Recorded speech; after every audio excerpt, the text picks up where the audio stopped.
Hey, how's it going? My name is James P. White. This is Chris Mooney. This is the Bald and Short of It podcast. And over the last week or so, I've been going through old clips of this lovely podcast, right from our very first episode all the way to this one. And one thing I realized is I start the podcast the same way. Hey, how's it going? That's how I do it. And he laughs every time like a little schoolgirl. It makes me laugh.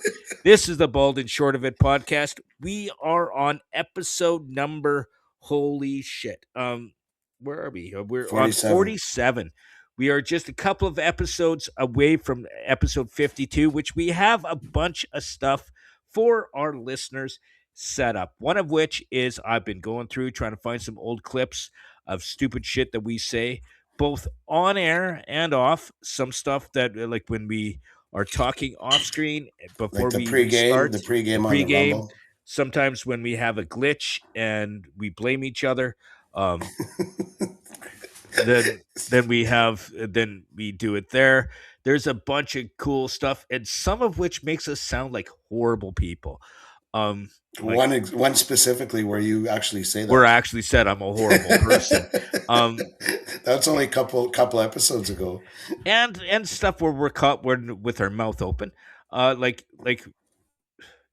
I'm a little person, for those of you that don't know, and there has been a number of times where I go, when they use a normal person instead of a midget, Real um, person. a real person, sorry, yeah, real person, not normal, real, uh, instead of a midget, and I've been caught saying that a couple of times, All right, and save it for when we but post it. but those of you who don't know, I am a real person. I'm not a figment of your imagination. This is not camera angles or anything like that. Yes, I really do have lightsabers behind me and my And it's face is yeah, blocked. it's also it's not he's not a nightmare that you can awake from. And to be 100% honest with you, dear listeners and viewers, sometimes I wish he were. Well, I gotta say, one of the things about you actually being a real person is, and not a figment of the imagination, is sometimes when we're talking, you're like a nightmare that I wish I could wake up from. Wow. Are you like are you afraid of little people? No, I'm not. Let's I don't have the phobia. let's Um, delve into this. Are you one of these people that have a phobia?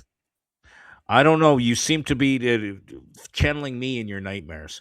So, like, no, like I said, the best part of nightmares is you get to there's wake up. something deep down, what's your relationship with your mother? Um, Oh my god. Yeah. So uh, let's get you back on you track can because never you're. wake up from me, baby. Oh God. Um, let's um, let's get back on track. So yeah, we're compiling. Jimmy's compiling best of uh, a series of best of videos that we'll use to celebrate our first 52 episodes of the podcast, which is actually literally a calendar year because we've only missed 1 week, Christmas. Yes. And even on weeks that we've done it on a different day because of St. Patty's Day or because of vacations or stuff like that, we still end up getting it done Yep, in the that week. week. Yeah, yeah. And what are we doing right now? So right now we have right No, now we're what we have circling the planned toilet is bowl of loathing and hatred. And, which we have been for years. and Um, so the other thing is, it's like it's been 50. Like when we get there, someone's gonna say it's been 52 episodes. When do you ever hit the drain, you two idiots? How long can you uh, circle? What are we, like transcontinental, like uh, Australia, we're Canada? we're we're just floaters, baby. That's all we are. You Oh and I are the God. floaters. We never Oh go God. down. We just circle. Um, Oh God. uh, Keeping it but classy. keeping it classy. Hey, the only way to do it is keep it classy. Uh, uh, Now let's get into something because there was something that we were talking about we were going to talk about last week, and I want to just hit it right out of the gates. Uh, Hantavirus.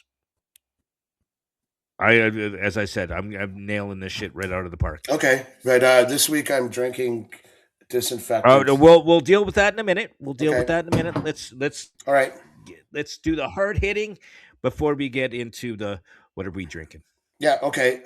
Well, since we had that table to talk about, or we tabled it for this week, we are going to talk about it last week because it is like eerily familiar or eerily similar to the whole COVID business that we all had the misfortune. Every single one of us, regardless of what position you had about vaxxers or whatever, that we all had to endure. And what we realized after was mainly a, a hoax or a scam or I think maybe even like designed to, we could all have our theories until we know the truth. We won't know, but there was certainly mass hysteria that was inculcated amongst the populace. And, call me a skeptic, but, when you hear them talk about 11 people getting hantavirus, which by the way has been around forever and is transported or is um, transmitted via mouse poop. Like we're not talking about anything novel here. And then, but I mean, it's in the media, it's in the Associated Press. Like I follow all those guys in my social media feed, like CNN, Associated Press, CBC, Fox, everybody. I want to look at all the sides. And I mean, everybody reported on it. And that came out about 2.5 weeks ago.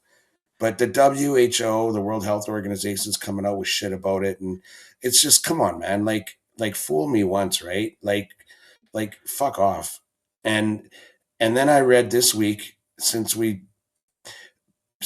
made the decision to table this discussion, now they're talking about Ebola in Africa, where a missionary transmitted it, and I, you know, let me be responsible for my health, and God forbid you should ask me to put something in me, because I've had friends who have been who are vaccine injured, and I bet you do too, Jimmy. I don't have friends, but I know people that are either uh, you know injured by the vaccine, or even that still suffer the after effects of the virus itself. Like there's some people that still have the after Yeah, COVID. the whole what do they call it, long COVID or whatever they want to call it. That's the polite way, or the politically correct, or the protective of the empires that put this on us. That's their way of saying um, uh, vaccine injured. We don't want you to say vaccine injured, because that would imply that the vaccine hurts you, and it's somewhat our fault for telling you to take it. So we're going to say But long COVID. We're going to one of say these long COVID. but one of these people that I'm talking about that are dealing with the long COVID symptoms never took the virus the vaccine, because they were told not to, because of how severe their symptoms were when they got the virus. So they And never took any COVID vaccines. no, Oh, okay. Well, good. I mean, not good that they've got some sort of debilitation because from it, but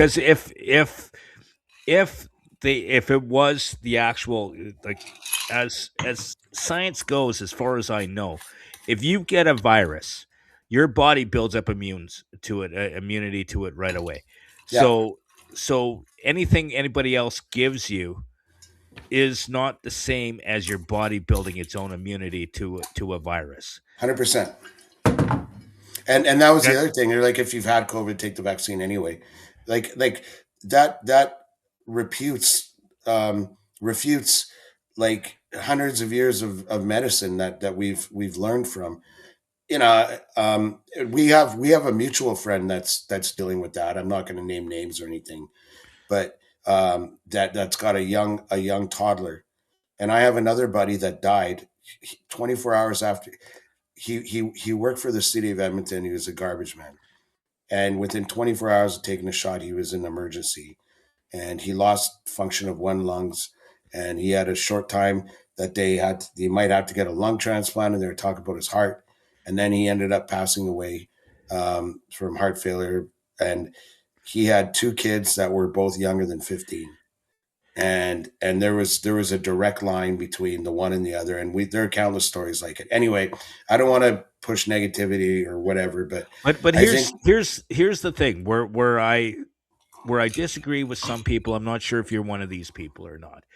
At the time that COVID happened, there was mistakes made on the healthcare side, on the government side, on stuff like that. But it wasn't done maliciously. It wasn't done to control. It wasn't done um, like I've heard many times, like being on the radio, that the government did it to cull the population. They did it oh to well, yeah, and stuff like that. There it was a situation that they didn't know how to deal with, and they were just throwing shit against the wall until they figured out something that would work. Is really what happened. They had no idea what to do. The World Health Organization, all these medical people, they were like, "This should work." It didn't work. Let's try this. This will work. It wasn't done maliciously. It wasn't done to but that see but how many people we could kill. Um, okay, and it, I'm not. I don't like conspiracy theories or anything like that. I think that but there's a difference between it being a conspiracy theorist and a healthy skeptic, and I wouldn't go so far as to ascribe intent or a desire to do wrongdoing, but but you have to admit that I mean, the society as a whole, if you actually looked at the numbers objectively, was already developing herd immunity to a relatively harmless virus, despite the fact that it was actually man-made. Now how it was released? I mean, you could ascribe nefarious intent if you know, like if you could ever figure out how or where or when or why it was released. But I mean, I'm just as willing to accept that it was an accident that it got out, as I am willing to accept that it wasn't. But at the end of the day, you know, if you look at Maslow's hierarchy of needs or anything, like people place a premium on safety and security, and we because we pay taxes and we elect people to worry about things that we're too busy in our lives to worry about. We um, we we trust them with our safety and security to a degree. Maybe more than we should, absolutely more than we should when you look at the COVID example. But I mean, I don't trust the government to protect my house if someone breaks into it. I'll take care of it myself. So, but regardless, there are some elements of our safety and security that we co-opt the government to look after us for. Like, and with regards to, like, for example, uh, um, certifying the use of certain medications. And I think that's another thing that maybe is a good thing, a byproduct of this whole thing, is that maybe we can, maybe we have enough reason to maybe suspect or maybe not be so trusting of big pharma or, you know, like the people whose responsibility it is to approve the drugs that hit the market.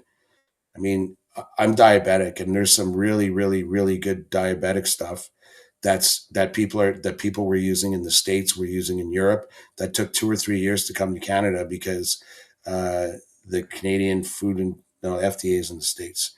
But the body that approves that in Canada was, you know, took longer. Now, whether that's because of bureaucratic tomfuckery or that they cared enough that they were going to turn over every rock to make sure it was safe.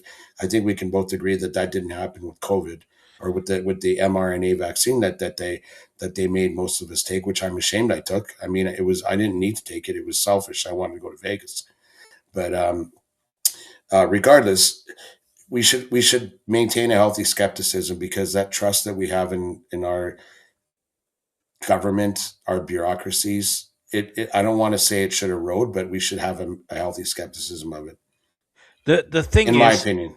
the thing is whichever way you want to look at it is people, it doesn't matter if they're political, if it's you or me, uh, people are selfish. Like people as individuals and as a whole are selfish.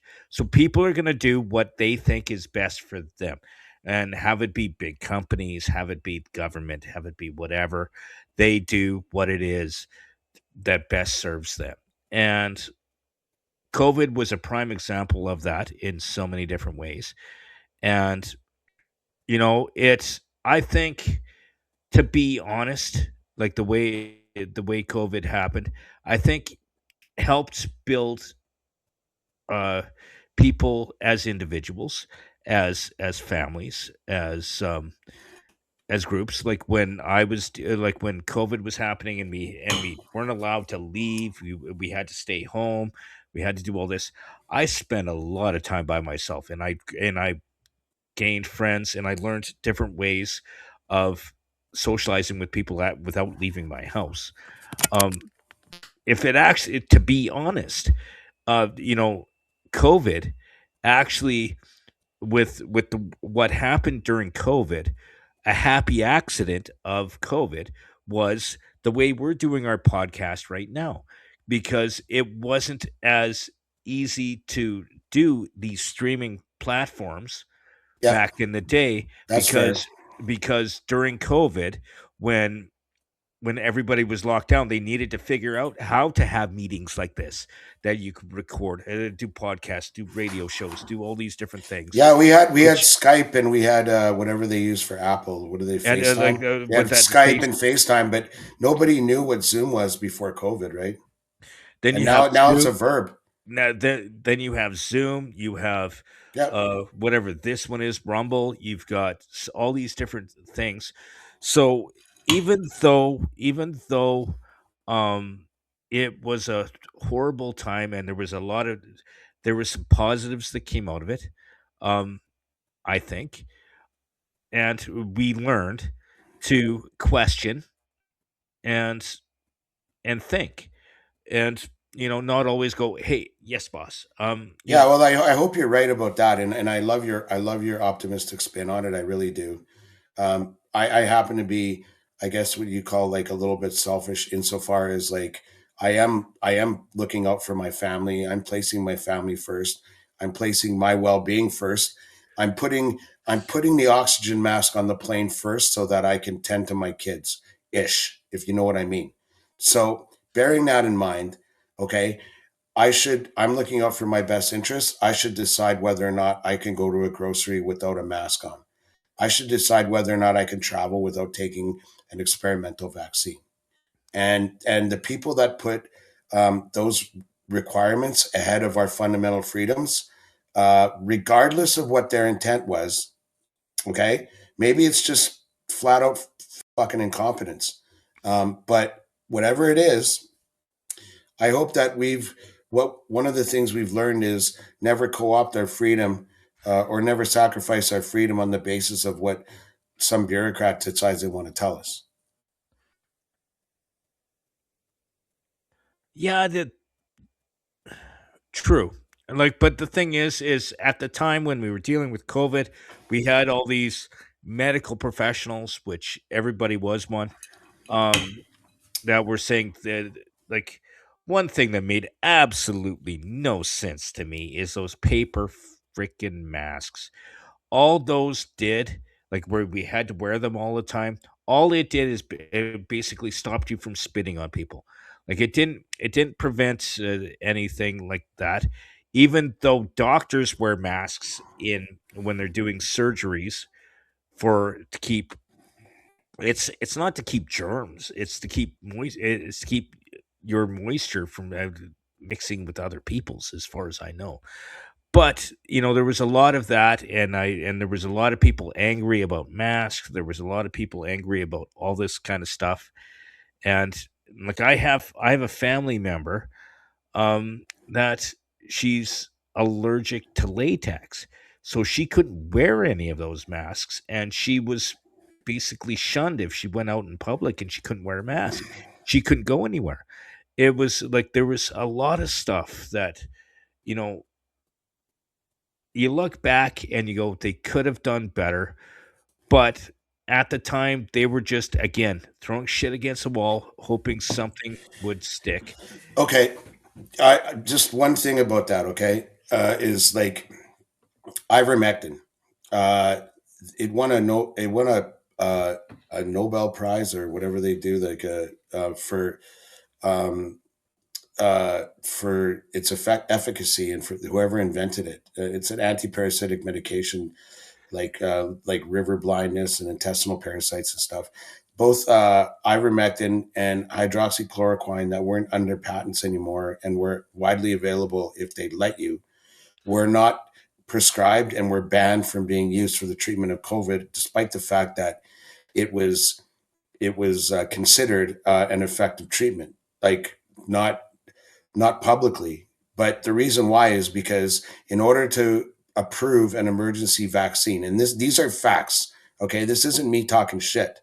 Uh, in order to approve an emergency vaccine, the the government or the pharmaceutical companies or whoever is a proponent of this implementation has to make the case that there is no alternative treatments that's effective. And there's countless uh, examples of people that use ivermectin and hydroxychloroquine, and some fearless doctors that prescribed it to their patients that proved that it was an effective treatment. But for it to be accepted as being effective, again, the vaccines wouldn't have been approved for emergency implementation. And so this is where where you cross the line between maybe intent and like a genuine concern for people's well-being. Yeah, it's all I know is um I just hope if this hantavirus thing turns into like right now it's just a bunch of people on a boat got sick, Yeah, and hopefully it stays there because like two people in Vancouver. like and then you whatever you segregate from other people, stay away until you're not contagious anymore, and they do tests, whatever. Yeah, It's I hope that's where it goes, because to be honest, I couldn't deal with another like that again, like where you couldn't leave your house, where you were afraid to leave your or house. your freedoms were suspended. Yes, and yeah, it sucked. I mean, Christ, you were in Tabor for like 9 days, and I didn't know what to do with myself. I couldn't imagine being locked away from you. Yeah, I couldn't see you. It would be it would be who devastating. who else would you hug creepily, um, other than your kids and your family? And you are a creepy hugger, by the way. Um, Yeah, well, like like I don't give it away for free. I save it for the special people, buddy. I wish I wasn't that special. Um, but okay, so I'm going to change the subject just slightly because I I've been dealing with some text messages that I've been getting while we're in doing our podcast. I know that's not professional, but it turned into me working a wedding, I guess. Oh, I was invited to a wedding, and then a couple friends, and then they're like, "Hey, would you be willing to get your pro serve so that you could give away Jello shots behind the bar?" So I have to get my pro serve to go to a wedding, oh, um, which ProServe is an asset. Um, it only you need to redo it every year, don't you? I don't know, but we could get you to serve drinks at the Deke house for Deke parties. Walk around with like stripper gear and like that would be fucking hilarious. Oh, Holy shit. I You the could thing totally do that. Might as well get some mileage out of the old Pro Serve. there's they just sent me the link to and I'm like, yeah, I sure, don't why not? I'm pretty sure it's not a big deal. No, And it's but I heard a rumor from a friend that's because I that worked in bars that went, hey, by the way, um, in the pro servant, sometimes when like you go to the AGLC and they talk to uh bartenders or whatever, I'm on the list of flags. I am. oh, Me, you are. oh, Oh, you me might not personally. even. They'll be like, sorry, sir, you can't do pro serve because you're a potential harm to society or No, whatever the it fuck. was from it was from Velcro football because we used to do Oh, because it was there's a allowed little asterisk by your name, eh? there, there A was little one. a little asterisk, yeah, just a little one. Because even when I worked at Pinkies and one of the AGLC guys came in and go, "Hey, he doesn't wear a Velcro suit, run through the bar, and people throw footballs at him," and and the manager knew what he was talking about. He goes, "No, he's just one of our strippers." But he was the guy from the radio station that you gave a hard time about the Velcro football. He goes, "Oh, yeah, it was a radio station." "Okay, no, we're good. Have a good day." And he left. So he didn't go to inspect anything else. Oh, dude, that's what I'm talking about with the suspension of freedoms. Like you can't just what if you had a job and it was like a good paying gig as a bartender or whatever, and then you got prohibited because like 5 or 6 or 7 years ago or whatever you did Velcro football and EJLC didn't like it. No, but Like as soon as but as that would be a as soon suspension as of your freedoms. no, but the thing is though is he didn't say that no, he just wanted to make sure that I wasn't doing what I wasn't allowed to do. Oh, I was okay. just doing something else I was allowed to do, which I got licensed for, which was stripping. So they much rather have me, shake my moneymaker in front of people than to run through a bar and have people throw footballs and stick to my Velcro suit. You know what? So, You know what it's got me thinking of is like I've been hearing about these people, and this is another shitty thing, oh, but and I'm probably those when people. when Um, people like through their work or whatever, like I know they made fun of it on The Office too, but it's a pretty and I've never had to do it or anything, but they do like the sensitivity training, or they do some kind of thing where like subconsciously you're racist or whatever, and uh anyway, I know full wouldn't that be consciously funny? you hate short people, but it's just, No, wouldn't that be funny if like before you could get your pro serve, you had to do like a midget sensitivity training? You got all these I guys have in there. I have I'm to there. I'm fucking there. And then there's like I have to do a a midget rolls sensitivity. in. Okay, okay, Are you facilitating this? You're like, no, it's mandatory. but before you start working in the bar, you have to break you're not allowed to say the word midget. You gotta be fucking kidding me, right? Like, oh, yeah. Oh, welcome to my life. Yes, so I'm actually gonna be, uh, serving Jello shots at a wedding. Hey, I might add you as my plus one. Um, Well, I'll drink all the. no, Is it an actually, open bar? probably not. I'll just be taking those Jello shots. I'll take them two at a time, as Either many as that or else possible. I'll bring someone that I like. Yeah, that might be Oh, better. that's another clip. Okay, so we were talking earlier about clips that like for our best ofs, Yeah, and one of my favorites is, yeah, I was thinking of doing this job, but it's just if I moved, I'd miss my friends and you. Um, yeah, well played. One more thing to look forward to, dear listener. Like, don't you're already turning people away from checking that out when you finally put it out. really? Are we gonna do the like what we normally do at the beginning? Like, I feel like we bypass a lot of stuff. I wanted to shake shit up. You know what? Okay, because We're well. So I we want to do piggyback need on to that do last what are we conversation. drinking? We do need to do what are we drinking? But Okay, and okay. I'll, So where's your piggyback? Piggyback me, I'm baby. drinking Jim Beam, Okay, not for and I'm nothing. And I wanted to know. I never asked you when we were talking before we went live what you're drinking. I was curious. the Tabor Corn Whiskey Oh, you got 101. into that, eh? You're Oh, not. You're not. That's so good. You're not gonna crush that, are you? no, as I said, you do the expensive booze first, and then I've got Blue and Pill in my cooler bag. Oh yeah. I still have that Angel's Envy that friend of the podcast Marco brought. Along Yeah, with that Scotch. I still have the scotch that he gave me. Actually, I never had. I've never had any of it since we had some when he brought it. I didn't. I haven't taken any. With the Angels. Oh, Yeah, dude, next time I'm coming to your house, I'm having some. yeah. And by the way, because I guess this week, like you came over on was that was Saturday? Yeah, you came over Saturday with the For the fights. yeah for the Jake Paul MVP MMA fights on Netflix, and like it's well and good that when you go like because it's not as easy for you to go to the liquor store as it is for some of us like for the real people but Okay, you're not allowed to say that. Only I am.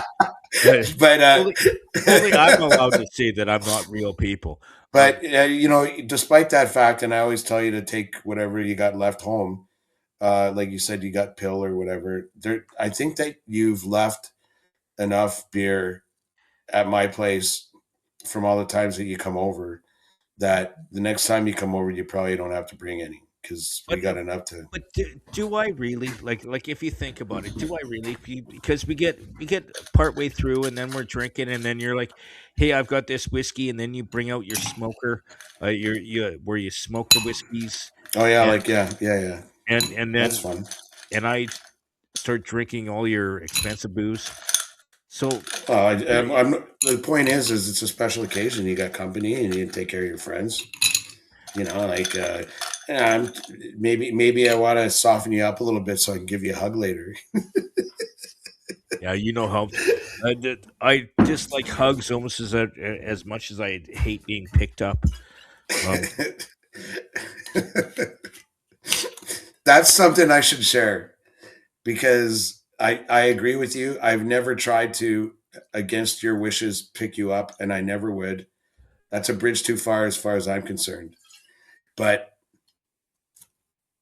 remember when my running board, my truck wasn't working, and you needed a boost just to get up there, and like I got to tell this, like it's not even for your benefit. For people who are listening, it's like it looks like I got to give you a quick boost, and which is kind of like picking up. And it was like that. It was like that but it's scene in it different. was like But that scene in Planes, Trains, and it's controlled. Automobiles. It's controlled. I know, but it's still uncomfortable for both of us because I'm basically lifting your butt up into the thing, and like our reaction after is like Planes, Trains, and Automobiles. When the guy goes, "Those aren't two pillows." They're like, "Hey, how about those bears?" Like, Oh, it's like you get in the truck and it's like, "How's it going, buddy? Hey, did you see the thing about the thing?" Yeah, yeah, I saw the thing. but the thing about being picked up and being that, and we've talked about that, like sometimes when I'm drinking and you're trying to help me do stuff, I need to have some semblance of control because I've had Yep. it where people pick me up and I've been dropped. Like, I've been literally dropped on my face by people. I had someone I almost Well, that's fucked up. Like, who does that like like anyway? and I'm like, "Yeah, don't pick me up. I don't like to be picked up." I worked at a company. We were at a Christmas party. I told the guy, "Don't pick me up," but he thought just because I just finished doing a striptease for some girls, he could pick me up. It didn't go well, and he picked me up, and he lost his balance because I weigh more than he thought I did, which I am a heavy little shit. Like, I'm not Yeah, light. Like people think I'm 4 feet tall, that I weigh the same as a 7-year old. No, I could body slam a 7-year old. Um, I don't often, but I can well, like if the horrible person comes out. if the horrible person comes out. So, yeah, uh, what I wanted to talk about was, oh, did you do anything else this week that like would tickle anybody's fancy?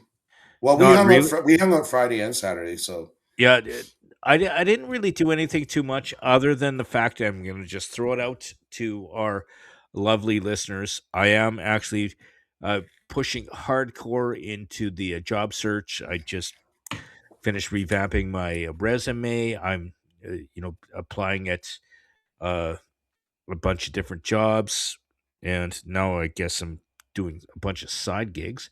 Um, but other than that, no. um, our boy Dennis at Julian's played "Summer Highland Falls" by Billy Joel on the piano. That was like I had a lot of fun on Saturday when everybody came over and we watched the fights and stuff. But holy cow, Dennis!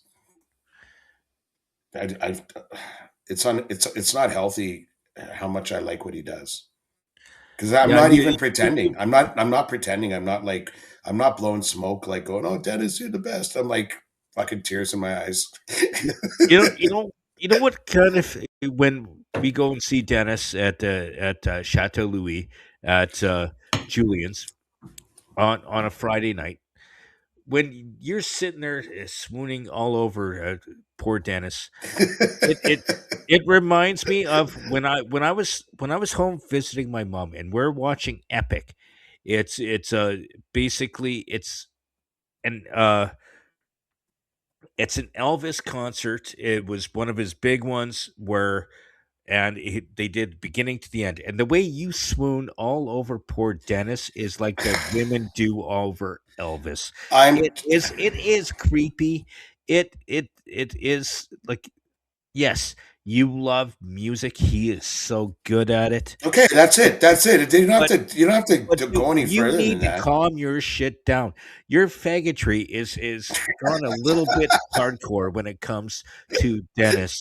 And It's yes, not that at all. Like I just like like I one time I was in New Orleans and like there's a song that you never hear by Elvin Bishop. It's some consider it yachty, um, uh, and it's called "Fooled Around and Fell in Love." And I was in New Orleans on Bourbon Street, and this dude like the music scene there is so vibrant. Nobody gets paid. They just put a hat on the stage and people put money in, but they make good money because those people are goddamn good. And I'm like but halfway they do the down. same thing in Vegas on both the strip and on Well, and the strip's different. I'm for talking about like live bars. Like you go to a okay. bar on Bourbon and there's like a just a kick ass band, and like you're happy to put $20 in because they're that good, and you heard something you love. And this guy was playing "Fooled Around and Fell in Love," and that's not everybody's cup of tea, but it's mine. And I love that song. And actually, like I couldn't remember the last time I heard it. And so I go into this bar and this guy's playing the guitar, and it sounded just perfect. It was so good. And and he was singing too, and he sounded just like Mickey Thomas, who sings on that song. I mean, it's Elvin Bishop playing guitar. It's an Elvin Bishop tune, but Mickey Thomas is singing, and the whole thing, it sounded like you're walking in and Elvin Bishop and Mickey Thomas are playing. And I'm just like, the guys I was with are like, "Hey, let's go." And I'm like, "I'm not leaving until this song's over at least." And I dropped $20 in the thing for the fella. It's the same thing with Dennis. Like he's a uniquely talented dude, and not only do like I appreciate his shit so much that I feel like hopefully you want to let him know that he's impacting somebody positively. Not like I want to let him know that I'm waiting outside to give him a hug. Like you make it sound a little creepier than it should be. Not for nothing. But okay, so let's end what we were talking about with one statement, with the whole hantavirus thing. Okay, because we kind of just went into here Yep. before all this, we do all this lockdown shit. uh, Learn, don't just sit and blindly listen. Just do what you have to do to protect yourself and your family, Yep. and and the thing is it will figure itself out. Yeah, and They always maintain a do. healthy skepticism. Healthy Healthy, skepticism, healthy being the key word, but so also but skepticism being the key word. but healthy skepticism, but don't always don't question every like yes, question Question everything, everything. but We should all question everything. question everything, but don't ever shut something down without blindly looking at it. Yep. If you know what I mean. Yeah. Yeah. And Test your sources. like what I Test your said a long sources. time ago about the COVID thing is like, you know what they should have done from the start is like make one requirement, and so we lost so many mom and pop shops because people weren't allowed to go there, but they could go to Costco, and we've heard all of that bullshit. But um, And the it same with was restaurants yeah, and and it's like stuff like that. like if all they had to do, and the government could have like had something on a website. AHS could have had on a website that businesses, grocery stores, like restaurants could print out and put on their front door in black and white, warning or notice. Patrons of Or- this establishment may or may not have the COVID virus. If you're concerned about contracting it, uh, proceed with caution or stay home. But You know, something a little more eloquent. a lot of businesses, including smaller ones, um, went into the curbside pickup, which turned into things like Skip, Uber Eats. Yeah, I used to order down the street from us. Um, they got that burger joint right by Katuki. Um, it's really good, Yes. and holy shit, it's so Oh, shitty it's that I don't know that I should be plugging them.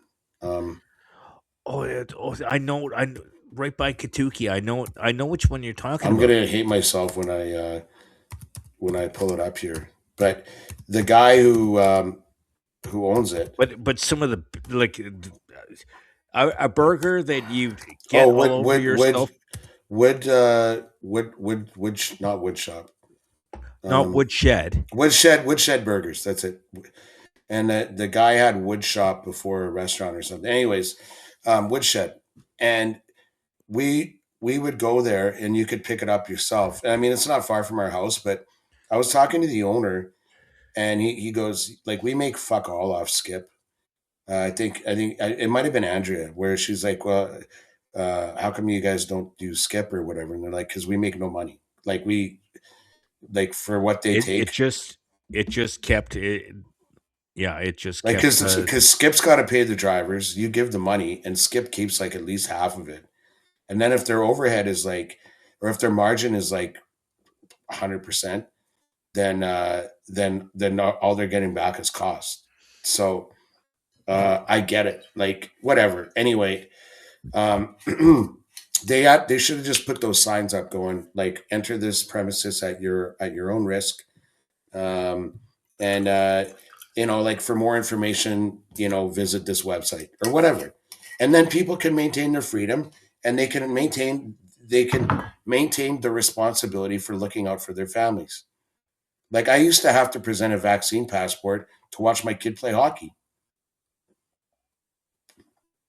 And or coach my kid play hockey. Like I mean enter the premises. And yeah, like I think what you said is very appropriate. Like where you know what, folks, maintain a healthy skepticism. They can't do this to us again unless we let them. And the thing is, though, is hopefully they learn something, or we learn something. Somebody learned something over the last few years. But I want to change. I want to change our focus right now, um, to something that actually you sent, which creeps me out. And I'm not blaming you on this one. Is the fact that the Royal Alexandra Hospital Yeah, is implementing. They have to protect people from weapons. that was actually what I was going to talk about next, because it kind of plays into what we were talking about. This is AHS, okay, Alberta Health Services. I'll give you a rundown of the article, okay? So what they're doing is there were two patients, okay? So two guys, they're in the emergency, and they had a knife fight. Um, and so it's That sounds one. like a TV show. Yeah, literally. Yeah, it's like what is this, the Beat It video? Like, um, and so this is a one-off situation where two idiots, and it's the Royal Alex, so it's kind of inner city. Yeah, it said um, following a stabbing that occurred between two patients while at the Royal Alexandra Hospital. And now what they're doing is AHS is advancing a weapons screening process at the hospital, and they're working to accelerate implementation timelines. So this is government going, okay, this happened. Like, how long has Royal Alexandra Hospital been open? Like, I was born there, so at least 50 years. And you got two guys who are patients there get into a knife fight. And now, after 50 years of relative peace and security, government gets involved, and now we have to do weapons screening. So think about this for a minute. God forbid somebody you love is having a heart attack or they're in dire need of medical care. And they got to go through a screen like at the airport or like they do with concerts and stuff. And they go, "Oh, can you go through again? Do you mind if we pat you down?" I'm like, last week, somebody died in the waiting room at this fucking place. And now they're going to screen us for weapons before we can go into what they call publicly accessible healthcare. I call that an infringement upon our freedoms, obviously. Not to mention that, but a limitation on essential care that people might need to have provided. I don't agree. The thing is, if people are Like, bringing you don't agree weapons, with me, or I don't agree that um that screening is a problem. so you yeah, I agree with you. You're saying that they shouldn't be screening for weapons No, at the fucking no, emergency. they should be fucking screening it. That Oh man, if okay, people are you're walking in, awesome. if okay, if people are walking in with weapons, as okay, there's something that I was taught at a young age. Screw me once, shame on you. Screw me twice, shame on me. Here's the thing. If you walk in with a weapon and you hurt someone in in a hospital, they're there. Like if you bring a weapon in and you hurt someone in a hospital, yes, we need to screen to make sure that you don't have a Oh, weapon when you're you come missing the into the whole point. hospital. You're missing the whole fucking point. It's what I What's the whole said. point? Like, I don't know, April 3rd or something. Like, these two idiots who are patients at the Royal Alec got into a fight. They probably knew each other. They probably were both in there because they were fighting anyway, and they had knives and they went after each other. I'm like, good, let them, fuck them. But they're not going around running around the waiting room like stabbing people, for fuck's sakes. It's an isolated incident between two obviously stupid and possibly crazy guys, more than likely fucking hopped up on something. And now, because of that, after however long that place has been open, we gotta submit to a metal detector. And by the way, in that article, this is the best part, is like they I don't know if it's constitutionally or whatever, but they can't actually deny medical care. But it says in a Tuesday press release, AHS says visitors who refuse screening will not be able to enter the emergency department unless the patient needing emergency care is a minor, requires communication, or the care team determines the visitor support person must be present. Um, but it also said patients who refuse to participate in the screening but require emergency care will be assigned an RAH protective services oversight. Will be assigned RAH protective services oversight while in the department. So now they have like a healthcare system that's understaffed, but somebody who doesn't want to submit to this, and I might be that guy because, like, don't fucking touch me. Let me get the care that I paid for it in my taxes or whatever. Anyway, now I've got a guy sitting beside me the whole time, just because I have the conscience or whatever that I don't want to be infringed upon from a freedom perspective. and now there's a guy that could actually be providing care, helping screening, actually, um, like sitting in the waiting room, like the guy in the airplane, the air marshal or whatever. But no, like he's going to be sitting beside me because I'm saying fuck you. I'm not submitting to this. Like it's just so stupid. And you know why? Because two idiots, like in April, got into it there and pulled knives on each other. Like this sounds like such a government solution. Okay, can I ask you a question? Okay, so Sure. okay, so you and I are going to a bar. Okay, we're going to a bar, and we have to scan our IDs to go in through the bar, and then the odd time it depends. Sometimes nightclubs they wand you to whether or not like what you're carrying on you. Actually, let's go to an Oiler game. They metal detect the shit out of you going to an Oiler game. So Yeah. why is it you're okay to be go through a metal detector at an Oiler game, but not when going to the fucking hospital? Well, what's the difference between going to the hospital and going for a night out or going to another game? I'd say the first difference that's obvious is like you want to do the latter two, and you don't want to go to the hospital, but you pay through your taxes and like through what they like to call universal health care, despite the fact that people are dying in the waiting rooms. You pay for that service, and now they're going to scrutinize you because some a pair of idiots like pulled knives on each other. But Like, this isn't the first time though. Like there's other times where people are hiding shit.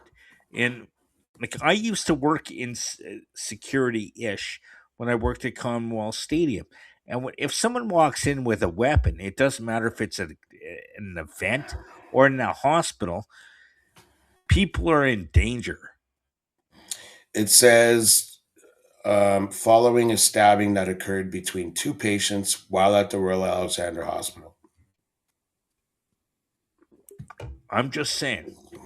Like if they can give you a metal detector going through an airport, through a hockey game, why not in a hospital to make sure everybody is protected?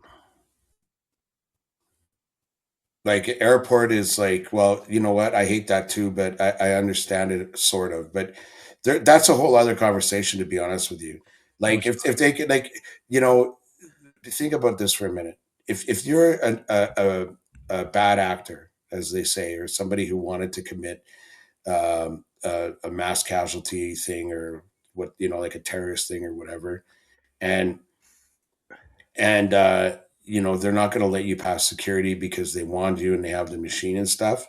Well, why wouldn't you just put it beside a garbage can that's right by where everyone's packed around the security screening thing, and like have the same effect? Like people are going to be clumped together at an airport somewhere anyway. And I mean, I don't know. It's a separate conversation. But if people mean to do us mass harm, uh, it's going to happen whether you like it or not. And but and it's it's like not a roll mass of the harm roulette. that they're talking about at dealing with the hospital thing. Like like here's the thing. Like I walked through an airport once, and it was a mistake on my part. I had in my wallet, I had one of those plastic credit cards that had a nail file, a knife, scissors. Swiss Army knife. But it was a credit card. It fit inside my wallet, Okay. and I tried to get through the airport wearing it, and I went. I didn't do that shit on purpose. And they're like, "What do you want me to do with it?" And I'm like, "Throw it out. I'm good." Here's the thing. Like sometimes people do shit by accident, like in situations like that.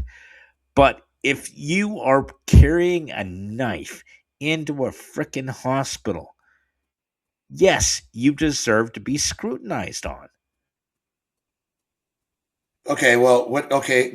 Let's look at it the other way then. Okay, I don't think so. By the way, I think that if you're going to act upon that, like your possession of that knife, then maybe that fucking um, what do they call it here?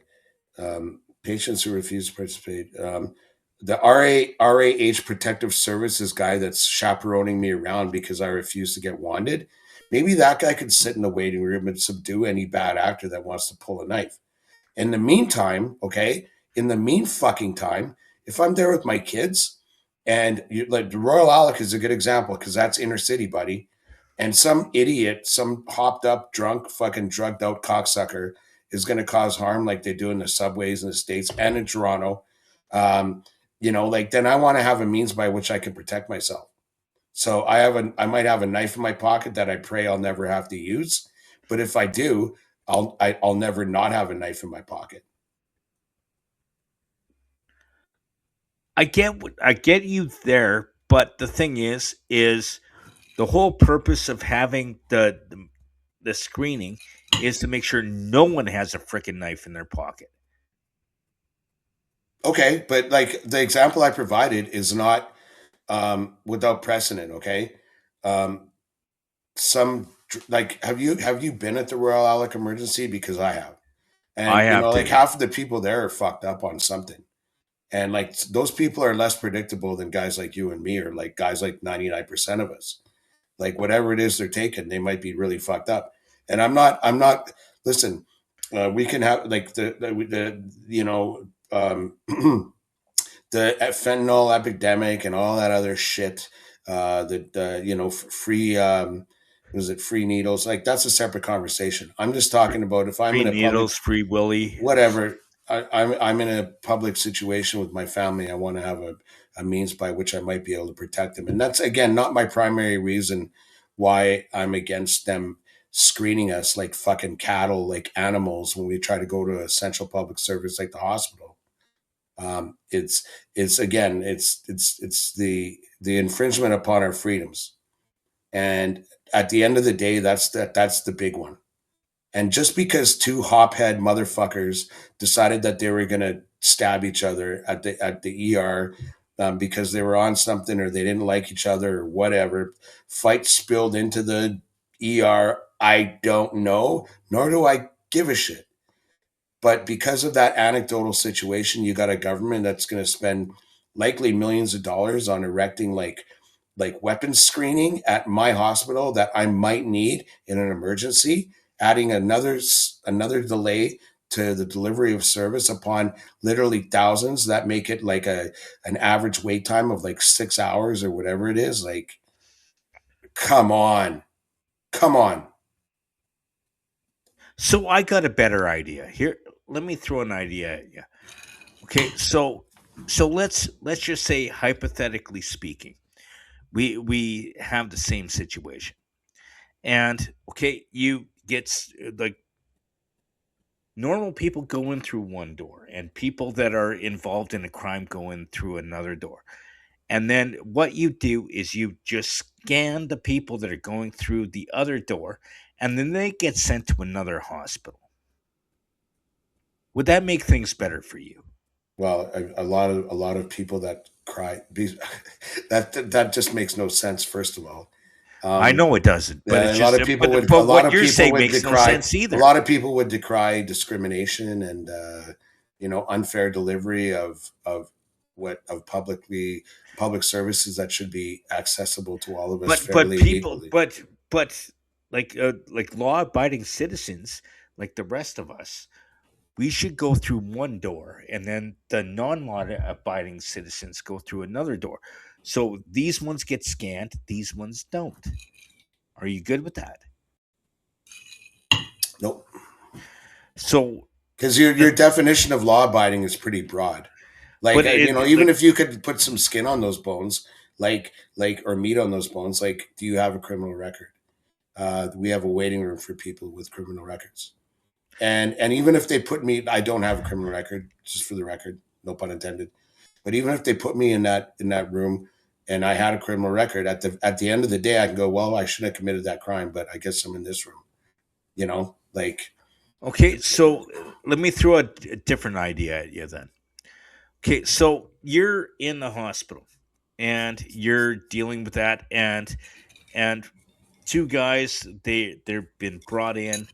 They were fighting in a bar or park or whatever, and they get brought into the bar or brought into the hospital, and then all of a sudden they go through and did you they say two gays or two guys? Because if it's two two guys, gays, yes, two please. guys, Oh, two okay, sorry. guys.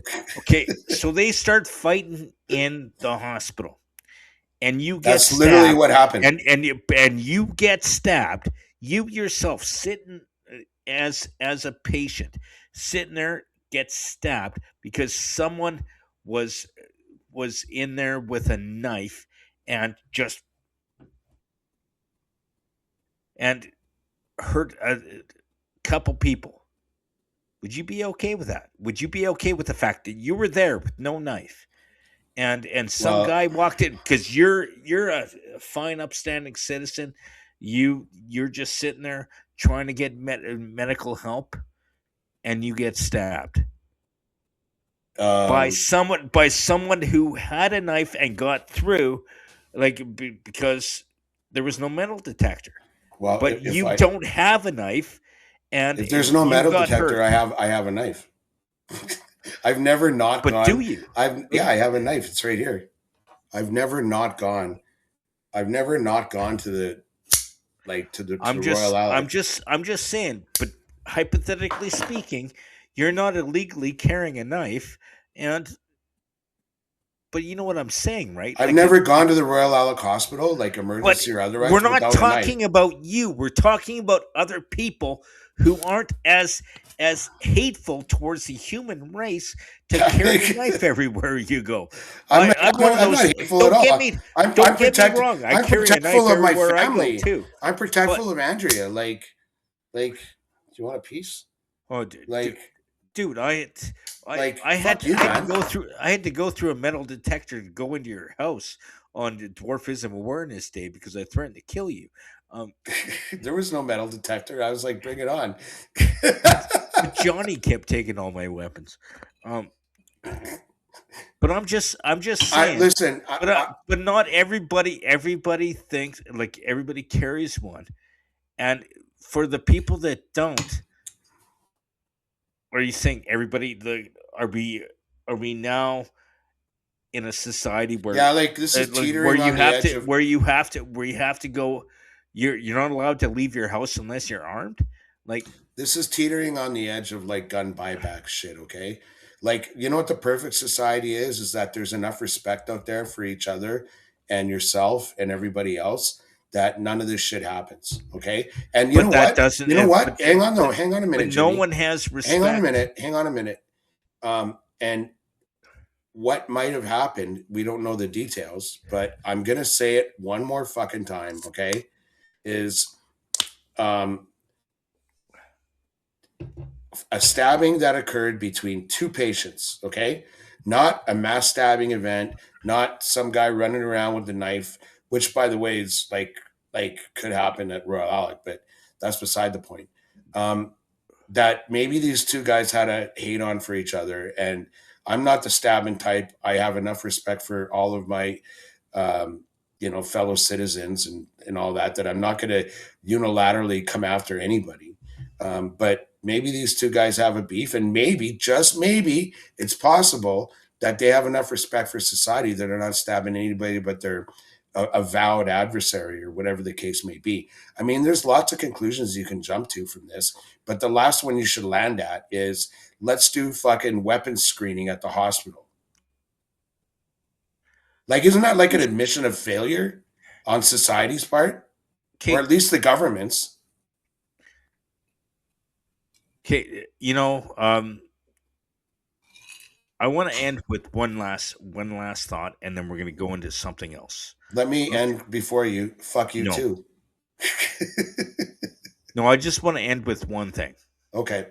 So, hypothetically speaking, let's just say uh, someone that you care about works works at a hospital, like pick a hospital, okay, and we have a situation like this, and that person may not have been injured in said situation, but they were there.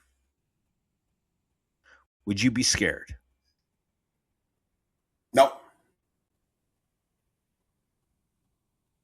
Sorry, Well, what? when Andrea actually works, like Graf works like with patients with dementia, and they're they're not they're not the most predictable people either. And when we started dating, like she some days, I'd see her after work and what happened to your arms? And she'd have scratches, or she'd have like a cut here. And I mean, like our healthcare workers are saints. And I'd say, what? And I used to get worked up, eh? And she'd say, like, calm down, Mooney. Like, it's part of the job. Like these people's, like they might have an episode or whatever, and you just got to learn to protect yourself. She goes, I know to keep their hands down, and like when I'm feeding them, but you never know. All of a sudden, a guy's hand might fly up, and you're like, wow, Mr. Jones, like you're 70. I didn't know you were so quick. I mean, you can't protect yourself 100% of the time, but you definitely learn to take measures that mitigate your risk. And I know Andrea is very good at that, um, and certainly too in not you know um, in general, patients with dementia aren't the same as like a guy who's hopped up on meth or whatever, like um,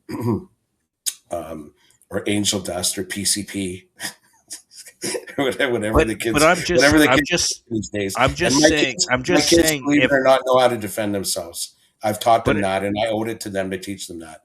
but I'm just saying is if in a situation like that, if someone in your family was put at risk, would you have a change of thought? Well, again, to reiterate, I it would be selfish of me to demand that the government infringe upon the freedoms of our fellow citizens, as opposed to me learning how and um, taking measures to mitigate risk and protect myself and my family's health, without having the government intervene. So what if you had here? Let me flip this on you. What if my son or my daughter's at the ER, and there are people sitting amongst them that also know how to protect themselves? Do you think that the likelihood of them subduing a very, very tiny outlier type person who's lost their shit and causing trouble and might pose a risk to fellow patients? I would feel safer knowing that they're surrounded by people whose ability to protect themselves aren't being infringed upon. I Okay, I'm struggling here because I always carry a knife unless I'm going in places that I shouldn't. Um, It's a good conversation. It's hopefully it's thought provoking. I have my opinions, obviously, but no shit. I'm not gonna come after anybody who disagrees with me. Like that's not what mutual respect is. Um, the mutual respect that I wish we had 100%, or wish 100% of us had. Having said that, um, I bet at least 98% of us have that mutual respect, and so I'm going to put my trust on that.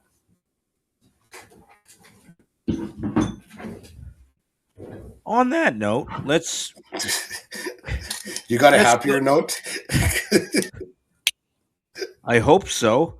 Um, let's go to who knows WKRP in Cincinnati. Did you ever Well, watch that show? I watch it all the time. I mean, wasn't it on after school too? Like my Oh, parents it watched it, and I think it was on oh after school too. it was just after my mom's soaps. I know that Yeah, like it was what a just great after show. WKRP in Cincinnati.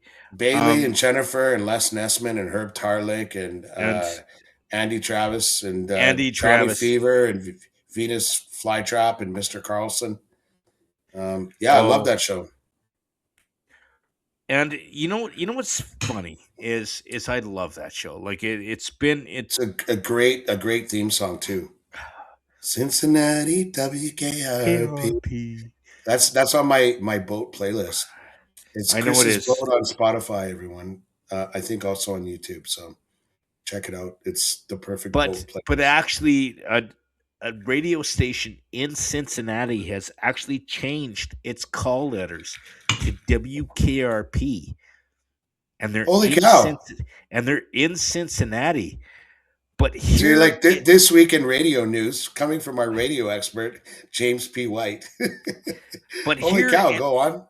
but here is the best part. Are you sitting down, babies? My babies. Uh, Andy Travis, who was the program director of WKRP, the actor who plays him is actually Gary Sandy. yeah yes, he is actually their uh, not program director, but he's in charge of promotions through the new radio station. So he literally He works, works for WKRP in but in the Herb Cincinnati. Tarlick role. No, Herb. Marketing director, promotions, No, marketing. Herb was sales. Oh yeah, sales. Yeah, well, promotions, marketing, sales. No. What's her face? The chick with glasses was Bailey. promotions. Bailey. She Yeah. was promotions. Oh, let me ask you this: Are you a Bailey or a Jennifer? I want to go Bailey. Yeah, me I too. like the Me too. glasses. Bailey looks like she knows how to party. Okay, that Believe it or isn't not. where I wanted to go with this. So hang on. You're not saying they changed their call letters and they're having a grand opening and Gary Sandy, aka Andy Travis, is going to be there. You're saying that he's showing up every Monday at 9 and working the week as the marketing That's director or whatever. that's what I read. Is he's in charge of promotions? Like Wow. I'm Holy like shit. I'd I go mean, work just put there. him there. Put him there, and I'll show up there and see if I can get his autograph. I'll get a T-shirt and get him to sign it. Like, The thing is that's what promotions is all about. That's why I ended up in radio because I was the only midget in radio for like 12 years in Edmonton. yeah, well, you're good at promoting too. But let me ask you this: since you're such a radio expert, can you just change your call signs? Like, No, it takes a lot of legal shit. Like you have to like to change your call letters. You have to make sure that like, they haven't been used in the last 10 years. You have to yeah, and because they don't make any sense, right? Like CFRN, CHED, CFCW. Like they sound so random. There's no like. If I had a but radio station, I could pick my call letters to be like, "Fuck radio," you know, like Dick but Radio, but yes, Cock Radio. you have to make sure, and then the last person to use it, you have to there's a lot of legal shit. 102.7 Cock Radio.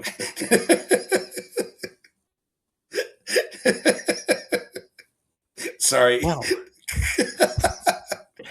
No, but I mean, if they could change it, like it's obviously the perfect COK choice. radio, Yeah, like cock radio. yeah, Uh, like yeah, like you're if you stick listening. it out, we'll suck it. You're listening to COCK Radio 102.9 on the dial.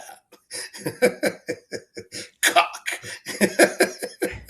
But who doesn't know WKRP? I don't know if you don't know. I'm not sure I want to know you, but my question again, like, what a great name! It also WKRP is random too, but obviously we know it as the show and the call But letters that's for the why they show. did it was because it was Obviously, WKRP in but you Cincinnati, you know baby. like that like my question is if you could make it WKRP, which is like kind of It, like picking your it's own letters, right?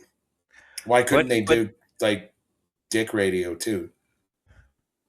but the thing is it also depends on like I know this. It depends on the last time the numbers were used, whether or not they were trademarked. Like there's a bunch of stuff in there. Like the bear was CFBR. Yeah. Um, what was Cruise? It wasn't CRUZ For the love of because they God. had like Jack Radio too at some point. But they had different call letters. Whatever. It doesn't No, matter. no, Like, I no. mean, that's not. I actually should know them. I was with the radio station for 8 years, but No, whatever. Like, I'm just saying. I mean, you don't know 100% what the process is, right? yeah. But I'm But it's curious now. I'm also gonna look it different. up. It's also different in different countries. I'm gonna ask Grok. I think at the end of the episode, I'm gonna ask Grok um, about that before we do a roast, because that's how we'll find out. 101.6 Cock Radio. You're listening to the cock. Oh, for the love of God!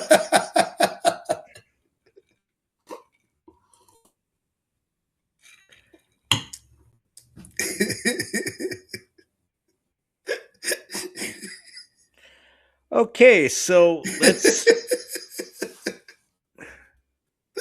Why don't we just go right into the grok roast? No, I don't want to do that. Okay, what do you want to do next? Do you want to talk about the keeping ordering the beers? Because it's been on there for a while, and I thought that'd be a worthy discussion. Okay, that's actually a great conversation because I might need to order another beer. And Why good did thing I you have a like? cooler Hang on a back. minute. Did you like? It's why did you like? You weren't when you said grok. Like I thought we left that for the end. Yeah. Okay, but are you saying you wanted to end? I feel like I'm just getting my wind here. Like I'm, I'm just starting to ride like the wind. Right, like that way. Okay, Patrick. You're listening to 100.7 Cock Radio. Okay, so let's start this conversation. So if the Oilers were still in the playoffs right now, we would all be at the bar watching a game. And how many times that you're at the bar and you're like, okay, my beer is close to ending. So I need to order another. And then you order two because it's busy. Yeah. And you keep ordering because you don't want to run out. Is that just a me thing or is that No, something that somebody else does? I think that's prudent like bar practice. I should I should have my buddy Benny from Vegas, who's a bartender in Vegas for who knows how long, at least 20 years, a comment on that, but because he's seen it all. But that's a two-parter because I have something to piggyback on from that. But the Okay. idea is that like you don't want to sit there, you don't want to be left holding an empty glass. Where are you going? What? No, where are you going? Oh yeah, well yeah. All you're doing is like, and then you get frustrated, right? And you're waiting, and that's the thing is, I get you can't go. I hate this bar. I hate this waitress because last time she was by was 10 minutes ago, and like and uh yeah, but you without actually bearing in mind that there's like the place is packed and it's packed once a month if they're lucky. And Playoffs a there's little more two often. and there's a bartender and a waitress.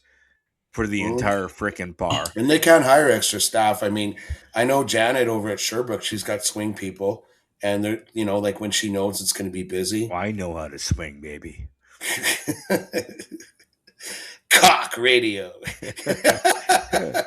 No, like, Have you ever seen a midget walk with a heart on? Sorry. No, but like it just is what it is, and you can't get upset at the bar. You can't get upset at the server. It just is what it is. Because you notice I said server, not waitress. Thank you. So yeah, you're gonna order a deuce because like you're not leaving in half an hour. You're not leaving in 10 minutes. Like if I'm leaving in 10 minutes, I'll just order one. But I mean, I think it's just prudent, practice. Because I do that too. Like we're okay, they're busy, and I don't want to be a dick. So okay, I'll get two. Yeah, like since it might be 20 minutes, half an hour between now and when you're back at this table with sometimes with our order, and I got half a beer left, I'll order a deuce so I don't have to run into this problem next time. Right? But also you do it with the with the thinking going, hey, you're busy. I'd like, okay, I have half a beer left. Hit me with another one. Give her time. Like you know what I mean, right? Oh yeah, but like okay, well that if you have half a beer and it's time to order another one, then why not order two? And then you have that Yeah, buffer, the pillow. the buffer, right? So we kind of agree on this, right? Like it's prudent to order two, particularly if like you've taken the lay of the land and you know that they might be understaffed for that night or whatever the case may be. So you order a deuce, right? Yes. I'd be A curious. deuce meaning two beers, not for someone to take a shit. Obviously. So here's part two of that. You ever sit around with guys, and I'd say like, well, two or more. You could even say two or more guys, and the guy that you're sitting with, or the guys, okay, like basically the lowest common denominator, which is like the guy who's drinking the slowest, okay, and order another beer when like you mutually agree that we're all leaving. You follow what I'm saying? I'll do a hypothetical, okay? Okay. Let's just say that you, me, and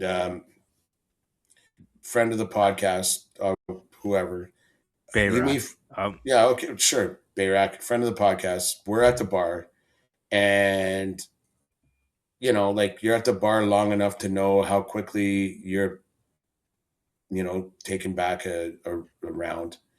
So, you show up, you get around, everybody starts at zero. But then the waitress comes around, say in half an hour or whatever, and like you're empty. I'm not this observant, by the way. It's usually near the end that I pick up on this, but you're near empty.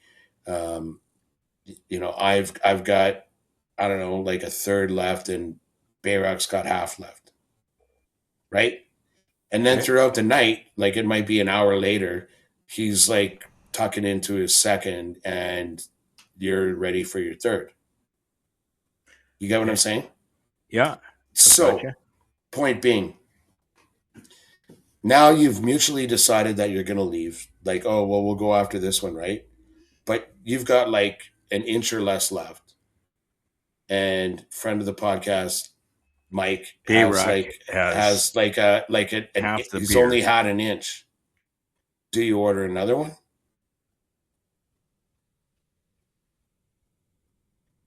If I do, I blame my hangover on him. But a lot of blame with you, eh?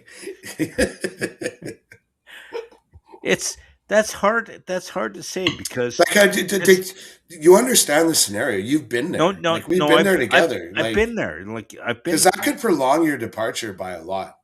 All right, we'll We're- get another round. Mike's just finishing, and I just started or whatever. Maybe you've lapped him twice or but something. but there has been situations where you guys are a little like a lot left, and What I've do you mean, like you guys, like the real people? uh no, the people that aren't me. Um, Yeah, what I'm saying.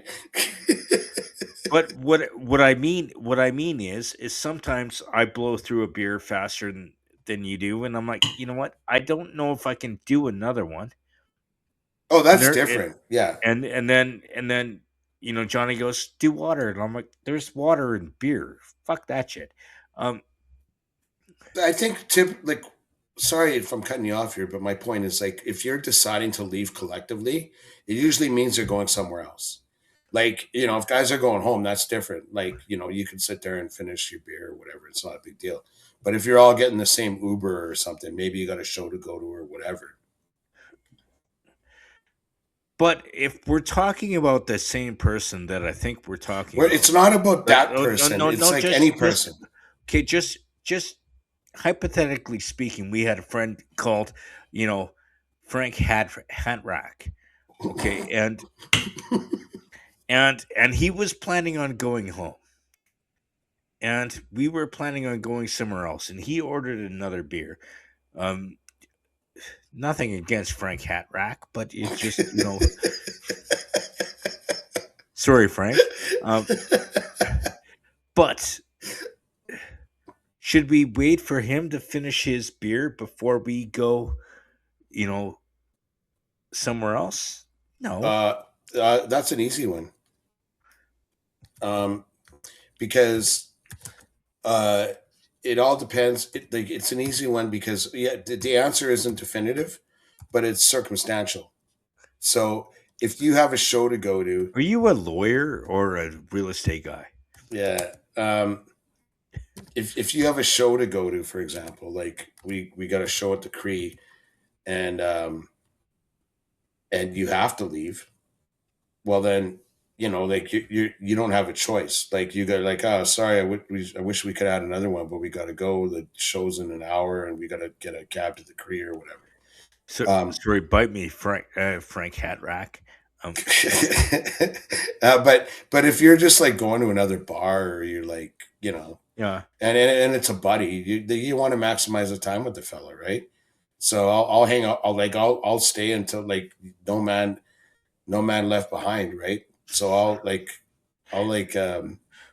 What are I'll we, the wait. Navy SEALs?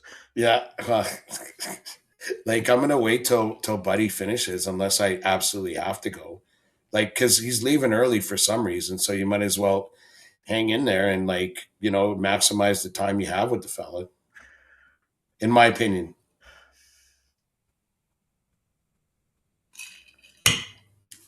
what do you think?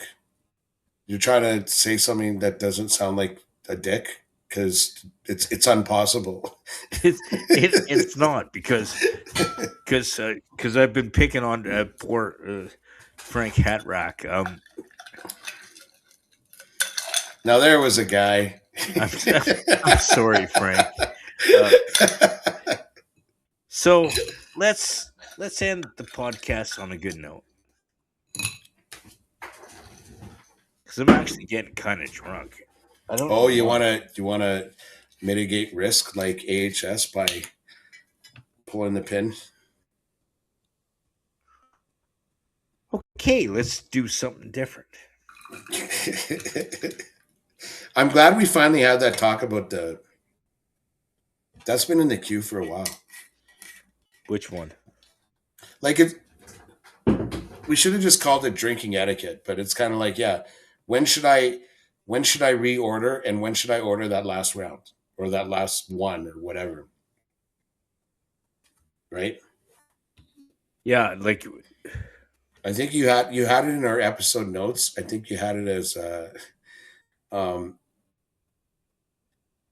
I keep ordering beers because I don't want to be caught without.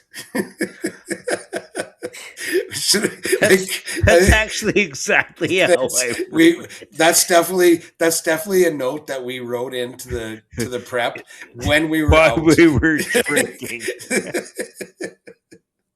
Uh, I, I kept ordering because I didn't want to run out. Like it Yeah. happens. Okay, you know what? I've been. Oh wait, I've been to places that have run out of Guinness, but I can't claim to be the cause. Obviously, those kegs are they got some heft to them. But I've been to places more than once where they were out of Guinness, and it might just be Guinness's distribution or whatever. But Do you remember when? Okay, this is a totally different story. But do you remember when it was Def Leppard, Poison, and a few other bands that were at Commonwealth Stadium? It was a few years ago. it feels like it was either last summer or the one before because they It had was 2 summers. It was two about. summers It ago. sounds like 2 summers ago because we just entered summer-ish because May Long just passed. Boat's not in the water either, but the weather sucked. That's another story. Def Leppard started doing those stadium things with Poison, and I think Crew was part of that a bit. Oh, Crew was it was Yeah. Crew, Poison, and they ran out of beer on the floor. So if you wanted a beer, you had to climb all the way up. Oh yeah, like they ran out of beer on the floor. And when you're a Yeah. midget and you have to climb the stairs at Commonwealth, that shit's not. No, you gotta wear your shirt or send an envoy. Uh, so so I actually went to On the Rocks where they had a Def Leppard cover band during Def Leppard because they ran out of beer. Like, how do you run out of beer? Hang on a minute. What do you mean they had a Def Leppard? Like, No, sorry, I went to On the Rocks. oh, okay. So So you so I left. I, I left You Commonwealth. left. You left before the concert ended because they ran uh, out of beer. and and there was a lot of freaking stairs. But it's just I went there for Hang Poison. on, but couldn't you get like a wine or something No, they like you had to like they ran out of everything on the field level or on whatever? on the field. So we Huh. so so I went to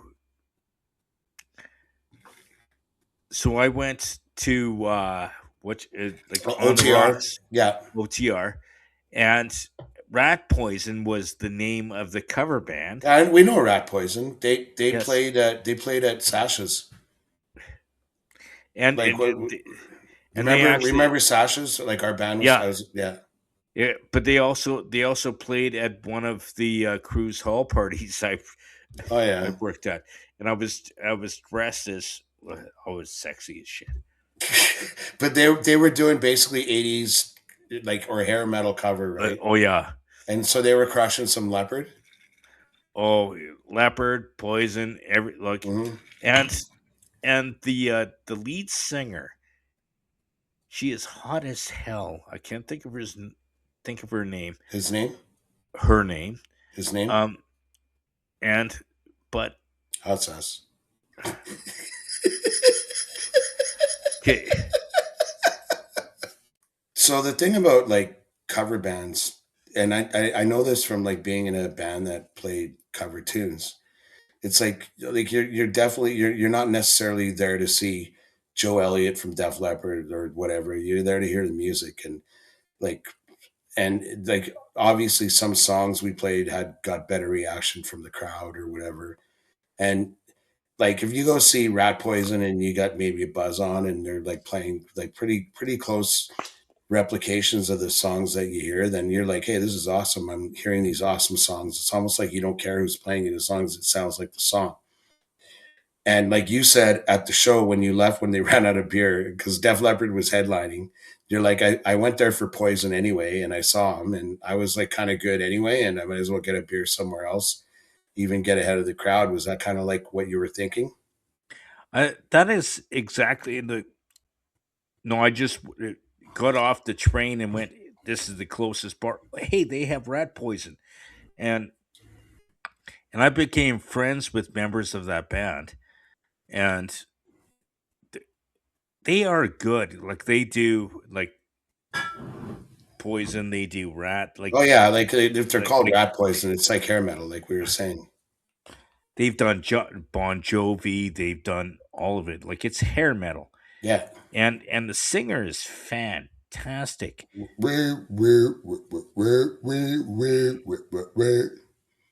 You know what song that is? Living on That's a Prayer.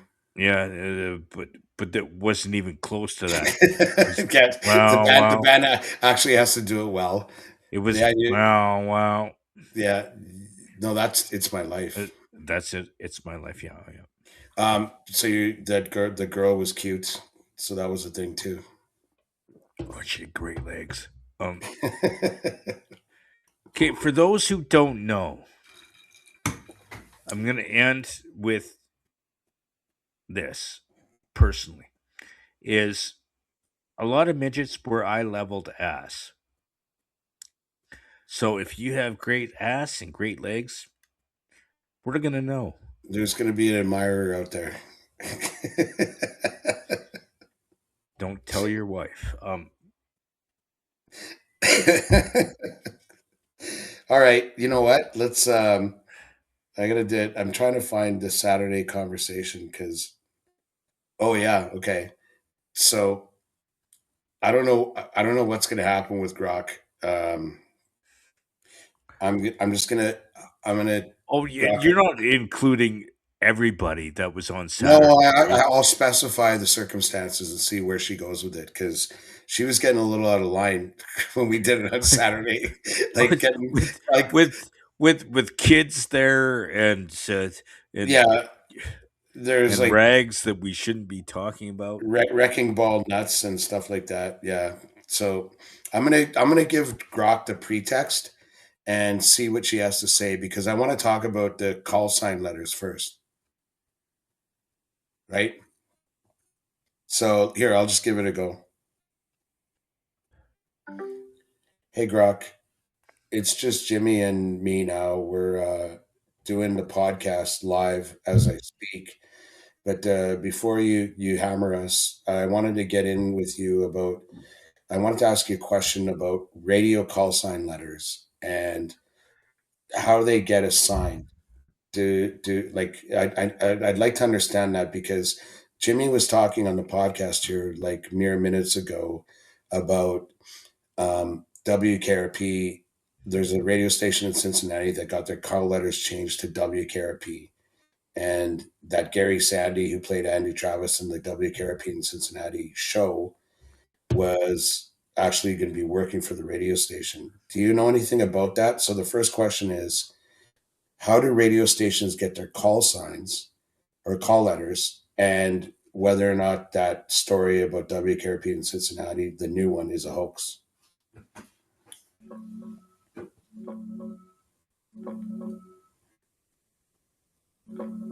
Radio call signs in the U.S. are assigned by the FCC.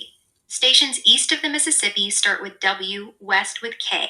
That rule's been around since the 1920s. You can pick your own letters if they're available. That's called a vanity call. Or the FCC just hands you whatever's free. Stations can also buy or transfer call signs from other owners who are willing to sell them, like what just happened with WKRP.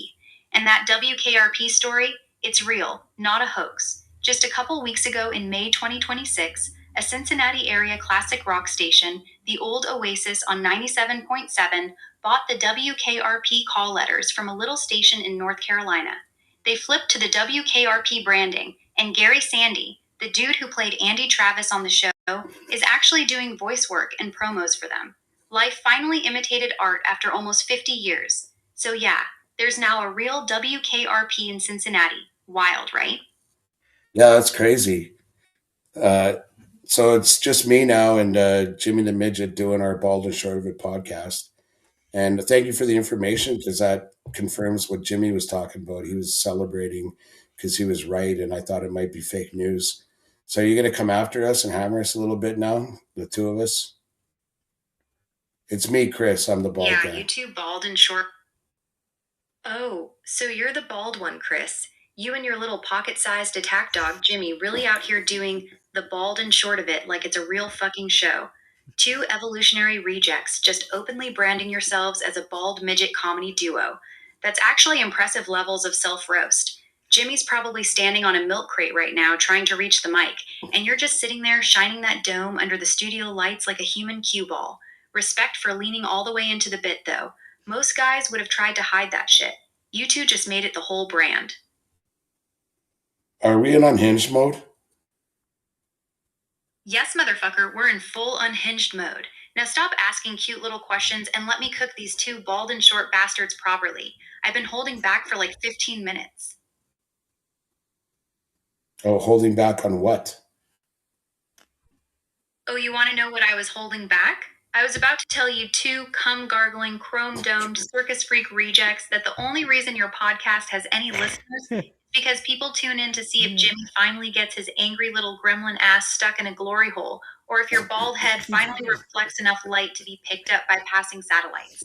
Your entire show is just two genetic mistakes arguing about radio call signs while Jimmy's feet dangle off the chair like a fucking toddler. The only reason anyone's still listening is morbid curiosity about whether you two will eventually just fuck each other out of sheer desperation. There, that's what I was holding back, bitch. Happy now? Yeah, you pretty much did. Yeah, we're good. Haha, you sick fuck. You really do love getting verbally skull fucked, don't you? You're welcome, Baldy. Now go tell your little midget sidekick Jimmy that I said his angry garden gnome ass better start bringing more energy, or I'm gonna start calling him fun size. Keep the podcast weird. I'm watching. Well, that was good. She's mean. Like, Unhinged is the best, man. holy smokes, she's mean. Like, I don't know. I think she's pretty much on point.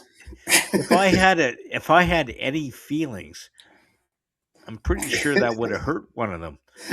But I lost those a long time ago in the galaxy far, far away.